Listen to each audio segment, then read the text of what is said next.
오늘은 벌써 신년 셋째 주일입니다. 그래도 아직 첫 달이 지나지 않았습니다. 항상 첫 시간, 첫 마음, 첫 출발이 중요하듯이 첫 단추를 잘 꿰어야 마지막 단추를 채울 수 있는 것처럼 시작이 반이다 라는 말처럼 시작이 어렵지만 시작만 하면 반이 이루어진 것처럼 여러분의 첫 1월의 시간들이 참 중요합니다. 새해 시작과 함께 좋은 출발, 예배로 시작한 여러분들을 축복하며 또 한 해 기도하는 모든 제목들이 주님 안에서 인도함 받고 한 해 끝에 가서 참 복된 한 해였다 말할 수 있는 올 한 해 1월의 좋은 출발 되기를 주님의 이름으로 축원합니다. 셋째 주일 정도 되면 신년의 결심들이 많이 흐려질 때입니다. 그래서 오늘 말씀의 제목은 작심 3일의 은혜로 잡았습니다. 작심 3주의 은혜로 넓게 해석하셔도 됩니다. 우리가 들을 때 작심 3일이라는 말은 부정적 단어입니다. 결심은 거창했지만 그 결심이 3일을 넘기기 어렵다. 3일 안에 내 작심이 무너진다. 스스로 자조와 체념으로 나는 작심 3일형 인간이야.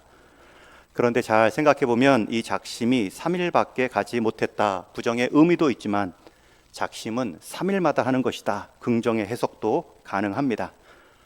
연초에 헬스장 등록하고 3일밖에 가지 못했다. 올해는 새벽 기도회를 작정했지만 3일도 못 채웠다.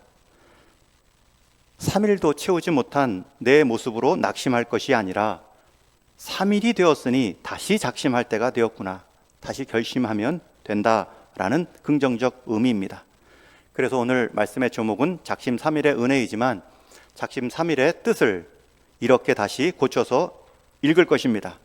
나는 왜 늘 3일밖에 못 지킬까가 아니라 우리는 왜 3일마다 다시 시작해야 되는가? 이러한 관점은 우리 인생뿐만 아니라 우리의 믿음의 성격이 그러하기 때문입니다. 마치 대나무가 높이 자라려면 주기적으로 마디를 짚고 높이 오르는 것처럼 우리의 신앙과 인생도 주기적인 마디, 살핌과 겸손의 다짐 속에 은혜 가운데 자라도록 되어 있기 때문입니다.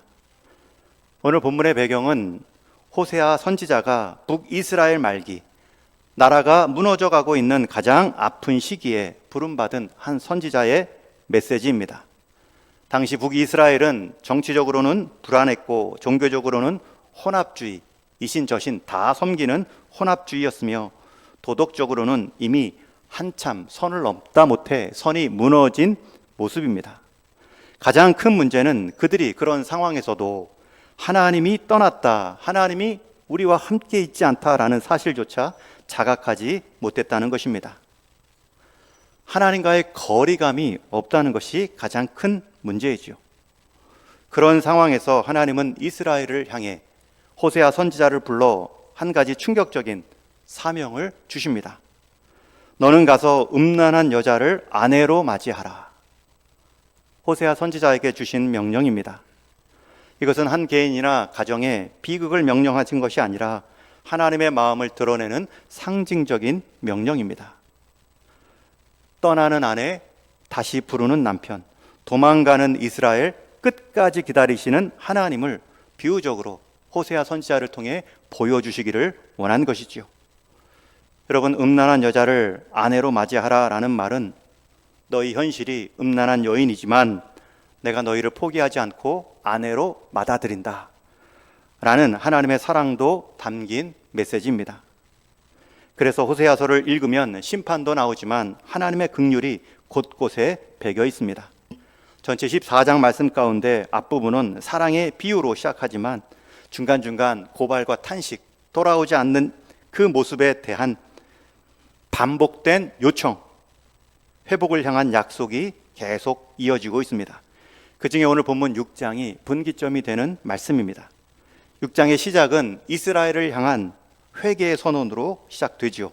우리 1, 2절을 같이 읽습니다. 시작. 오라, 우리가 여호와께로 돌아가자. 여호와께서 우리를 찢으셨으나 도로 낫게 하실 것이요 우리를 치셨으나 싸매어 주실 것임이라. 여호와께서 이틀 후에 우리를 살리시며 셋째 날에 우리를 일으키시리니 우리가 그의 앞에서 살리라. 이 본문 계속 띄워주시고요. 오라 우리가 여호와께로 돌아가자. 여러분, 이 말은 호세아 선지자를 통해 주신 하나님의 마음이자 호세아 선지자에게 그 마음을 들은 이스라엘 백성들의 다짐의 표현입니다. 그들은 지금 고난을 겪었고 깊은 상처 가운데 큰 낙심의 모습을 보이지만 그런 상황에서 하나님을 떠오릅니다. 여러분, 큰 낙심의 상황, 아픈 상처 가운데 하나님을 떠올렸다는 것 자체가 은혜입니다. 그들은 고난 속에 이 하나님을 찾았고 그 찾는 모습 하나만으로 하나님은 그들을 만나주시죠. 그들의 고백은 이어집니다. 여호와께서 우리를 찢으셨으나 도로 낫게 하실 것이요 우리를 치셨으나 싸매어 주실 것이라. 이스라엘 백성들이 하나님을 어떻게 이해하고 행동하는지를 알 수 있죠. 하나님께서 우리를 찢으셨다. 이 고난과 아픔도 하나님과 연결되어 있고 동시에 하나님이 낫게 하실 것이고 싸매어 주신다. 치유와 회복도 하나님이 주체임을 고백하고 있습니다. 그러니 이런 고백이 이어질 수밖에 없죠. 이틀 후에 우리를 살리시며 셋째 날에 우리를 일으키시리니. 여러분, 이 표현 셋째 날에 우리를 일으키시리니 오늘 말씀의 제목이 나온 본문입니다. 작년 연말의 말씀 중에 이 호세아서를 읽을 때 연초에 한번 말씀을 전해야겠다 다짐했는데요. 물론 여기서 셋째 날 우리를 일으키신다라는 표현은 단순한 시간 계산을 말하는 뜻이 아닙니다. 하나님은 회복을 오래 미루는 분이 아니다라는 신뢰의 고백입니다. 그러나 이 본문에서 우리는 작심삼일의 은혜를 발견합니다. 그들은 그러한 확신을 갖고 다짐합니다. 그러므로 우리가 여호와를 알자, 힘써 여호와를 알자.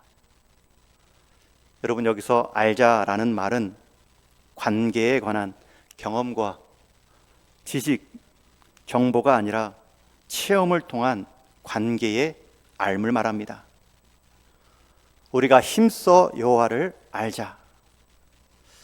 그들의 다짐, 그들의 회개의 모습은 정직해 보입니다. 그런데 이러한 다짐 속에 하나님의 말씀이 4절 가운데 급격히 분위기가 바뀌어 표현되지요. 우리 4절 말씀도 같이 있습니다. 시작. 에브라임아 내가 내게 어떻게 하랴, 유다야 내가 내게 어떻게 하랴. 너희의 인애가 아침 구름이나 쉬없이 지는 이슬 같도다. 가장 강한 민족 에브라임과 유다를 이스라엘 전체를 표현하는 지파로 호명하며 내가 어떻게 하랴, 내가 어떻게 하랴. 너희의 인애가 아침 구름같이 쉬 없어지는 이슬 같도다. 여러분, 이 표현은 쉬 없이 사라지는 이슬 같고 아침 구름처럼 햇볕만 비치면 사라지는 모습의 인애, 그것을 바라보는 하나님의 분노가 아니라 너희의 그 모습, 너희의 그 한계를 내가 안다. 마치 자녀를 보고 울먹이는 부모의 음성처럼 탄식이 느껴집니다. 하나님은 분명히 그들의 수준, 모습을 압니다. 너희의 인애는 아침 구름 같고 쉬 없어지는 이슬 같도다. 여러분, 이들 이스라엘의 문제는 회개를 안 한 것이 아닙니다. 그들은 늘 회개합니다. 문제는 그 회개가 하나님과의 관계로 이어지지 않았다는 것입니다. 그들의 인애가 하나님과의 신뢰로 나아가지 못했다는 것입니다. 그래서 하나님은 이어서 6절 말씀에 이렇게 선언하십니다. 우리 6절도 다시 한번 한 목소리로 읽습니다. 시작. 나는 인애를 원하고 제사를 원하지 아니하며 번제보다 하나님 아는 것을 원하노라. 여러분, 이스라엘 백성들의 인애, 앞에 나왔던 너희의 인애가 아침 구름 같고 쉬 없어지는 이슬 같도다. 그들의 인애는 자기 행위의 인애입니다. 그러나 하나님은 새롭게 인애를 말씀하시죠. 여기서 말씀하시는 나는 인애를 원한다의 인애는 헤세드라는 단어의 언약에 근거한 신실함을 말합니다.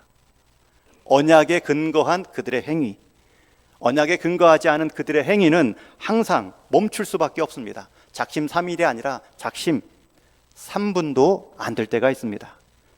그들의 수고, 인의 행위는 아침 구름 같고 쉬없이 사라지는 이슬의 모습입니다. 그걸 의지하지 말고 그 모습 때문에 너희가 교만하거나 낙심하거나 하나님께 나오는 데 있어서 방해 갖지 말고 너희의 알량한 그 의로운 행위 갖고 나와 거래하려 하지 말고 내가 너희를 어떻게 대하는지, 내가 너희를 품었다라는 이 언약에 근거하여 너희가 나에게 나오라.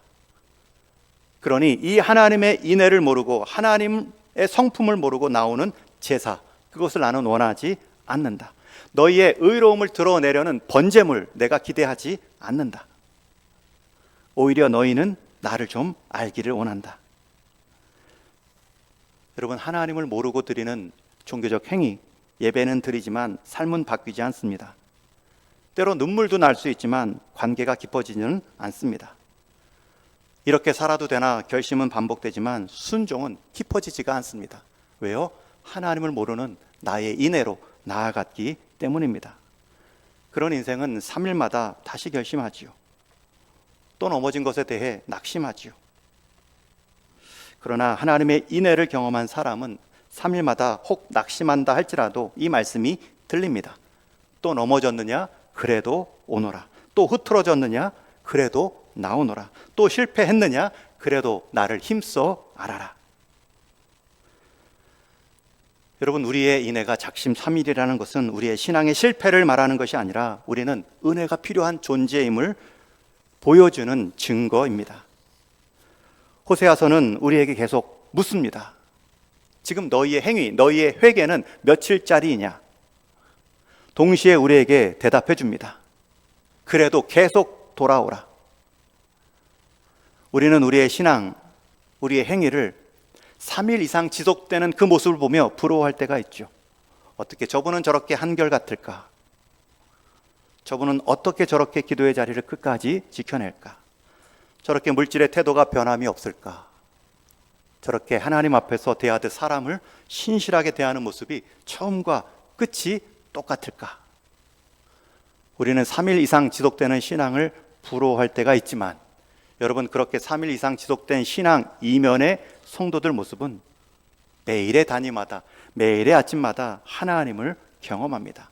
수없이도 무너진 자기 모습 때문에 멈춘 것이 아니라 그 무너진 모습도 아시고 그 모습 때문에 우리에게 필요한 그리스도, 우리의 연약함을 대신 짊어지실 그리스도, 그분을 보내신 하나님의 성품을 믿고 다시 하나님께 나아가는 그 믿음 때문에 그 외적으로 보이는 3일 이상의 신앙을 이어갈 수 있습니다.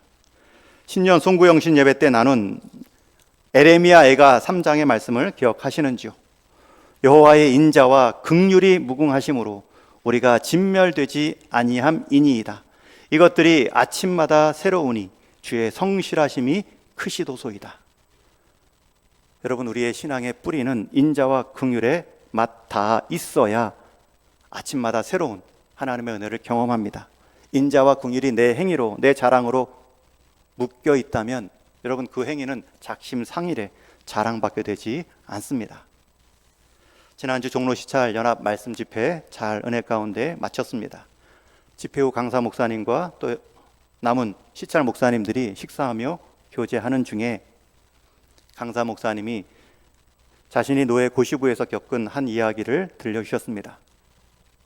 목사 안수를 앞둔 한 강도사님의 설교 문제가 있고 그분의 설교문에는 어디에도 그리스도도 은혜도 복음도 보이지 않아 세속적 도덕 생활만 강조하는 듯한 말씀이기에 다시 한번 기회를 주었다고 합니다.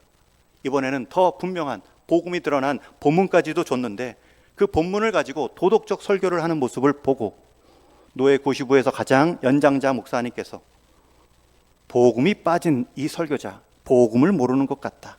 이들에게 양떼를 맡길 수 없다는 강력한 주장으로 안수를 다음 해로 미루었습니다. 그런데 그 결정이 있고 난 후에 그 강도사에게 가장 먼저 전화를 주신 분도 역설적이게 가장 안수를 반대했던 최고령 목사님이셨습니다. 전화를 주어서 나와 함께 1년만 성경 공부하자. 1:1 성경 공부, 복음 중심의 설교 코칭을 자처해 주셨습니다. 시간이 흘러 다시 안수 청혼을 하고 안수를 받던 날, 그 강도사님은 눈시울을 붉히며 고백합니다. 만약 그때 저를 그냥 합격시켜 주셨더라면 제가 오늘날 어떤 목회자가 되었을지 생각만 해도 아찔합니다. 저의 허물을 꾸짖어 주시고 다시 가르쳐 주셔서 정말 감사합니다. 복음이 빠진 설교자에게 안수를 주지 않는 것은 교회의 거룩함을 지켜내는 하나님의 정이었겠지요. 그러나 거기서 멈추지 않고 그가 바른 길을 가도록 목회의 길을 포기하지 않고 손을 잡아준 것은 또 하나님의 사랑이었겠죠. 정이 없는 사랑은 방종이고 사랑 없는 정의는 폭력적이 될 수 있지만 복음 안에서 내민 그 손 때문에 이 둘은 아름다운 조화를 이루며 한 사람의 진정한 목회자를 세웠습니다. 복음의 문턱을 낮춰서는 안 되겠죠. 그러나 그 문턱을 넘어설 수 있도록 끝까지 돕는 사랑 또한 포기할 수 없겠죠. 여러분, 이 강도사님이 목사 안수 받는 이 1년의 시간은 작심 1년의 은혜를 경험하는 시간입니다. 하나님의 은혜는 변함이 없는데 사람의 어떠함으로 그 하나님께 다가가는 그 과정에서 우리가 머뭇거릴 때가 많습니다. 신년 초에 읽은 책 한 권 중에 다시는 만날 수 없는 아침이 있단다, 김재진 작가의 책이 있습니다. 그 책에 보면 더 늦기 전에 라는 제목의 글이 있습니다. 더 늦기 전에 행할 일들이 무엇인지 생각할 수 있는 좋은 글이라 제가 소개합니다. 더 늦기 전에 사진 하나 찍어둬야겠다. 어머니 가신 지 많은 세월 지났지만 더 늦기 전에 아이들에게 할머니 이름을 가르쳐 줘야겠다. 너희들을 얼마나 사랑했는지, 엄마도 할머니도 이름이 있다는 사실을 더 늦기 전에 알려줘야겠다. 더 늦기 전에 어릴 적 살던 집을 찾아 그 집 기둥에 금 구워둔 키 자란 흔적이 남아있는지 확인해야겠다. 더 늦기 전에 정말 하고 싶었지만 하지 못했던 일을 하고, 더 늦기 전에 쑥스러워 말 못했던 사랑한다는 말 한마디를 사랑하는 사람들에게 들려줘야겠다. 더 늦기 전에 용서 못한 사람을 용서하고, 더 늦기 전에 읽다가 접어둔 책을 마저 읽어야겠다. 바람이 불면 바람이 분다고, 꽃이 피면 꽃이 핀다고 울먹이며 전화했던 옛 친구 무덤을 더 늦기 전에 꽃 들고 찾아가 봐야겠다. 이 작가에게 있어서는 더 늦기 전에 회복할 것들이 여러 가지가 있습니다. 가족 간의 관계, 할머니와 손주들 간의 관계, 어색했던 사람들 간의 관계, 심지어 죽어 먼저 떠난 친구를 찾아봐야겠다. 더 늦기 전에. 그러나 한 가지가 빠졌죠. 더 늦기 전에 하나님 앞에 나올 기회가 있습니다. 여러분, 더 늦었다고 아무것도 안 하고 포기하면 정말 늦은 것이지만, 더 늦었다라고 생각하기 전에 지금부터 행하면 결코 늦은 시간이 아닙니다. 왜요? 하나님의 은혜는 항상 다함이 없고 변함이 없고 쇠함이 없기 때문입니다. 그 하나님의 성품을 내 수준의 이해를 갖고 하나님께 나아가는 조건으로 삼기 때문에 우리는 멈칫할 수밖에 없지요. 여러분, 저와 함께 다 같이 훗날 하나님 앞에 심판대에 설 것입니다. 여러분, 그때 하나님께서 우리에게 보시는 것이 무엇일까요? 하나님의 눈은 엑스레이, CCTV 24시간 구석구석 세워놓은 것보다 더 정확하고 더 분명히 보실 겁니다. 여러분, 그때 우리에게 무엇을 보시고 내가 너를 맞는다, 내가 너를 받겠다 말씀할까요? 여러분, 감출 수 있는 것이 없습니다. 심판대 앞에 피할 사람도 없습니다. 어떤 사람은 스스로의 믿음을 자랑하겠죠. 그러나 그 믿음 자체가 우리를 하나님께 설 수 있도록 한 것이 아니죠. 우리의 믿음의 대상이 되신 예수님께서 행하신 그 일, 그분의 순종, 그분의 사역 때문에 하나님은 우리를 죄 없다 말씀하시는 것입니다. 그것을 받은 믿음, 내 믿음을 강조할 것이 아니라 그 믿음의 대상인 그리스도를 붙잡을 수밖에 없는, 모든 사람이 죄인이라는, 사람에게서는 구원의 방법이 나올 수 없다는 것을 경험한 그 인생의 믿음을 보시고 하나님은 예수님 때문에 우리를 죄 없다 자녀로 삼아 주십니다.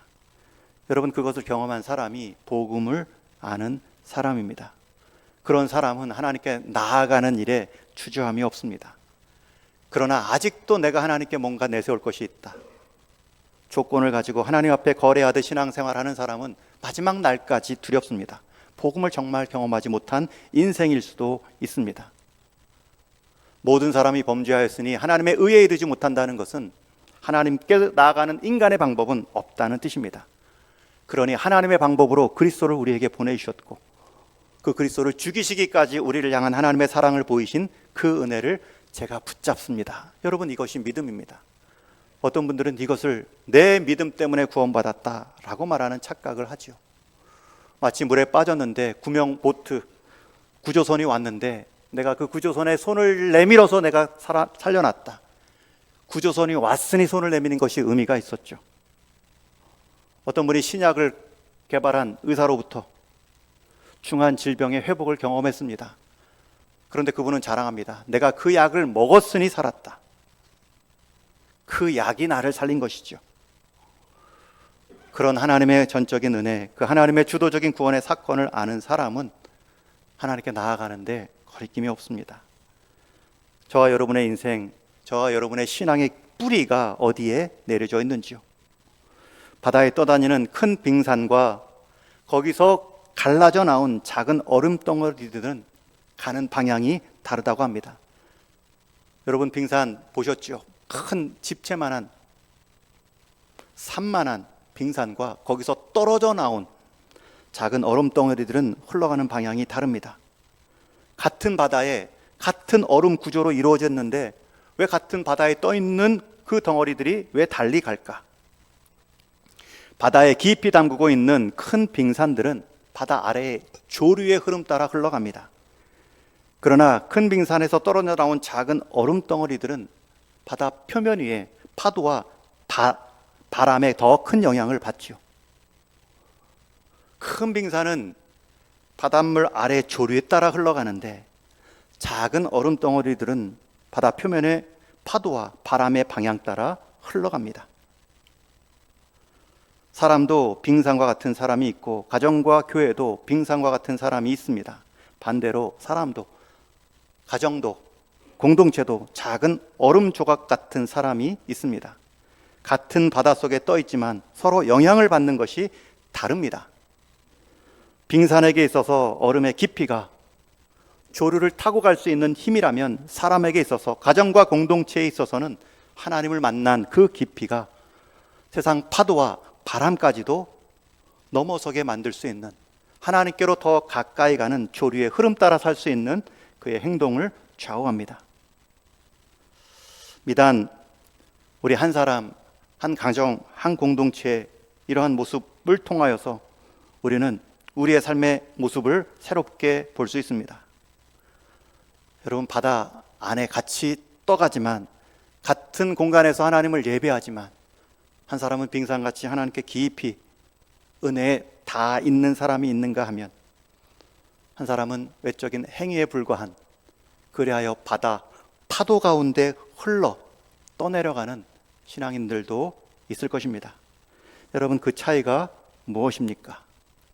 하나님을 어떻게 아는가, 하나님께 어떻게 뿌리 내었는가입니다.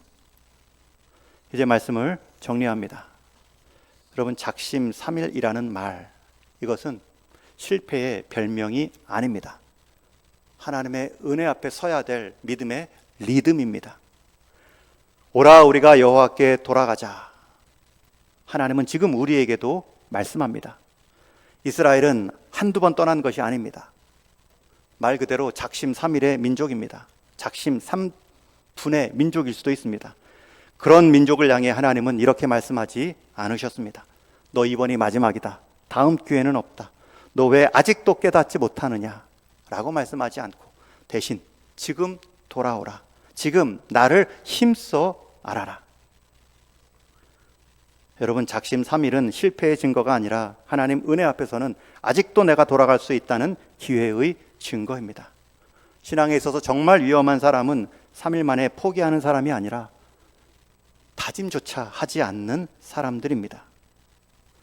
우리가 넘어졌다 다시 일어서려는 마음 그 자체가 하나님의 은혜의 흔적입니다. 여호와께서 우리를 치셨으나 그분이 도로 낫게 하실 것이요, 상처도 있지만 깨닫게 하기 위해 아픔도 주시지만 회복을, 치유를 더 크게 길게 주시는 하나님. 3일은 결심의 한계를 보는 시간이 아니라 다시금 하나님께 돌아갈 때이다. 은혜의 리듬입니다. 이스라엘은 물론 완벽하지 않습니다. 그러나 그들은 이 약속의 말씀을 붙잡고 선언합니다. 그가 우리를 3일째 살리시리라, 일으키시리라. 여러분, 여기서 주어를 잘 보십시오. 스스로 일어나자가 아닙니다. 우리가 일어났다도 아닙니다. 그가 일으키시니라. 하나님이 일으키신다. 우리는 이것을 믿는 사람들입니다. 그래서 작심 3일의 의미는 새롭게 바꾸어 말할 수 있습니다. 우리는 3일밖에 못 가지만 하나님은 그 3일마다 우리를 일으키신다. 어제 무너졌다고 오늘도 무너지지 않습니다. 결심보다 중요한 것, 우리에게 다시 시작할 자리가 있다는 것, 기회가 있다는 것, 그것을 허락해 주시는 하나님이 계시다는 것. 그래서 하나님은 우리에게 이렇게 묻지 않으십니다. 너 얼마나 오래 지킬 수 있는지 보자. 그 질문 대신 너 그런 상황에서도 나에게 올 수 있느냐라고 물으십니다. 그때 가는 것이 믿음입니다. 그런 말씀 앞에 그러한 기도의 삶, 약속 붙잡고 떼는 첫 발걸음, 여러분 한 해를 바꿀 수 있는 아름다운 출발이 될 것입니다. 여러분 3일마다 다시 실망하고 시작해도 됩니다. 괜찮습니다. 그게 정상일 것입니다. 오히려 그것마저 포기하는 인생이 위험합니다. 작심 3일을 부끄러워할 일이 아닙니다. 3일마다 무너질 수 있는 것이 우리 모습입니다. 그러나 그런 인생을 3일마다 다시 부르시는 하나님이 계시다는 것을 잊지 마십시오. 오늘 또 결심하는 것입니다. 내일 또 무너질 수도 있습니다. 그래도 괜찮습니다. 하나님은 이렇게 묻기 때문이죠. 오라, 다시 시작하자. 나를 힘써 알라. 그러기에 이 작심 3일의 고백은 실패의 고백이 아니라 은혜를 맛본 사람의 신앙 고백이 될 수 있습니다. 여러분 3일 넘었다 자랑하는 신앙이 아니라 3일마다 돌아오는 신앙이 강합니다. 그것이 은혜 앞에서는 포기가 없이 계속 자라가는 믿음이기 때문입니다. 우리의 인애로 하나님과 거래하지 마시고 하나님의 변함없는 인애를 믿으시고 하나님을 힘써 알아라. 이 하나님의 초청의 말씀이 3일마다, 아니 아침마다 늘 새롭게 들려지는 한 해가 되기를 주님의 이름으로 축원합니다.